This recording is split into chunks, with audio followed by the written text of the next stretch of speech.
Hey everyone, welcome back to Medfoxes. In this Cardiac Pacemakers Beginner's Guide series, we are now moving on to an important topic, basics of temporary cardiac pacing. Temporary pacing plays a critical role in managing certain cardiac conditions, and understanding how it works is essential for anyone working with pacemakers. Let's dive right in.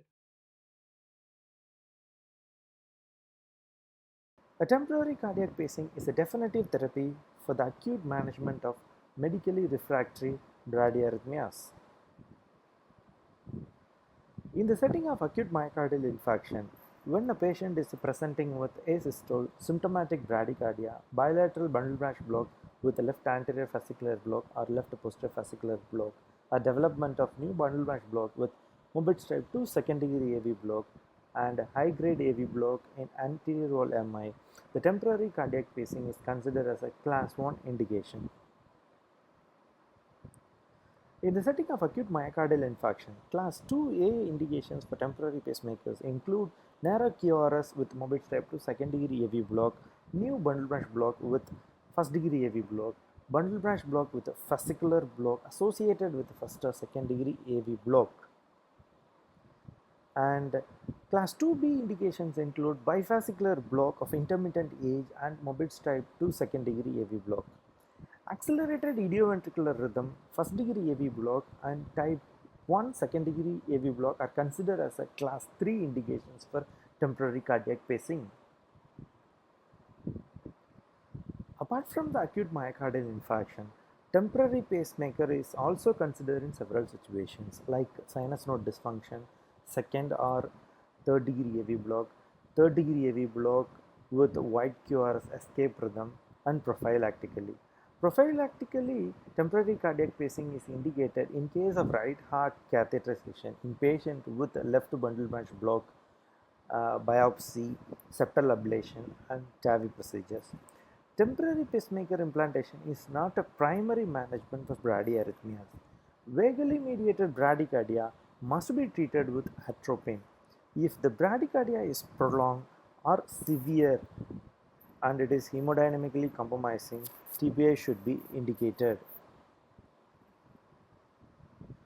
Types of temporary pacing include mechanical, transcutaneous pacing, transvenous pacing, transthoracic pacing, epicardial pacing, and transesophageal pacing. Let's start with mechanical cardiac pacing. Mechanical cardiac pacing can be done by myocardial stimulation, by direct or transmittent physical force or percussion pacing, or encourage patient to cough, or sharp blow to the middle lower sternum. In case of sharp blow, it must be delivered from 15 to 20 cm above the sternum. This type of pacing method can lead to hypoxia, ischemia, lead to poor response and cause ventricular fibrillation. Mechanical pacing is contraindicated in recent sternotomy. Next, we have a transvenous pacing, one of the most common type of temporary cardiac pacing approach. It uses IV catheter electrodes to stimulate atrial and ventricular myocardial tissue directly with electrical current. Electrodes for transvenous pacing available in bipolar and unipolar configuration, and catheter size varies from 3 to 6 French with platinum coated electrodes.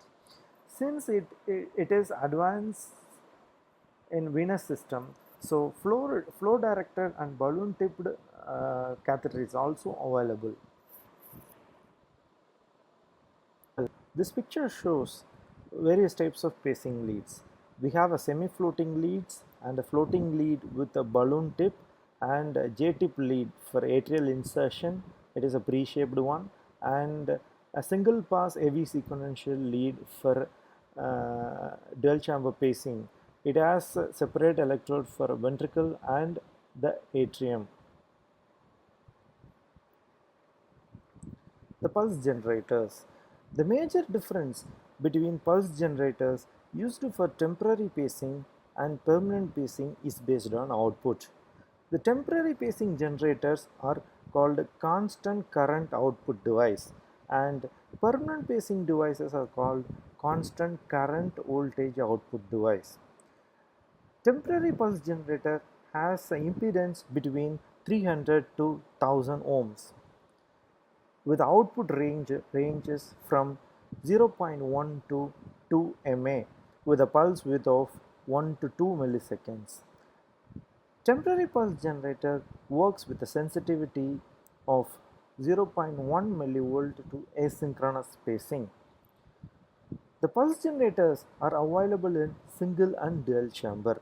Single chamber pulse generator maximum pacing at 350 beats per minute, and dual chamber pulse generator maximum output pacing at 210 beats per minute. Catheter placement. During emergency, the right internal jugular and the left subclavian vein is the best choice. Femoral vein route has the greatest control of bleeding, pneumothorax, and puncture of carotid or subclavian veins. Optimal pacing threshold and lead stability achieved in right ventricular apex and in RA appendage. Catheter position. Right atrial appendage and RV apex is a common site for lead position. Position can be confirmed by fluoroscopy. Right atrial appendage is confirmed by a wagging movement of a catheter tip and spikes on the onset of P wave. Right ventricular apex is confirmed by large ventricular electrogram, which is more than 6 millivolt with ST segment elevation. In the schematic diagram, you can see the various catheter position from subclavian approach. Diagram B shows right atrial appendage position via subclavian. Diagram D shows right ventricular lower septal position from subclavian, and E shows RV apical position. In this schematic diagram, you can see the various catheter position via femoral vein approach. Diagram D shows right atrial appendage position via femoral vein, and diagram G shows right ventricular apical position from femoral vein.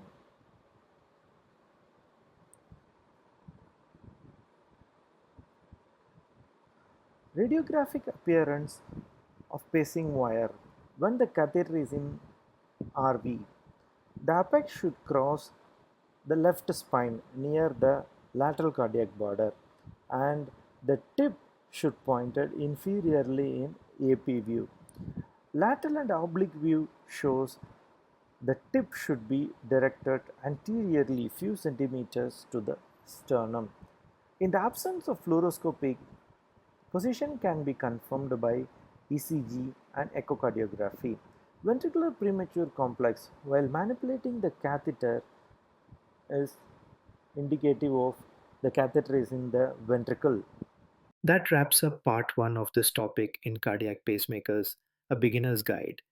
Link to part 2 of this lecture is in the description. Head over there to continue your learning journey. And when you're ready to test your understanding, visit our website to access two powerful assessment tools: a comprehensive knowledge assessment featuring over 500 MCQs based on the entire video series. An IBHRE style exam simulation consists of 5 blocks, 40 questions on each block, timed to help you sharpen your time management for the real exam. These assessments are ideal for board exam candidates and healthcare professionals alike, whether you're aiming for IBHRE, CCI, EHRA, or just want to solidify your rhythm management expertise. Check the description for all links and start challenging yourself today. If you're enjoying this series, like, share, and subscribe to Medfoxes. It really helps us grow and reach more learners. Thanks for watching, and I'll see you in the next one.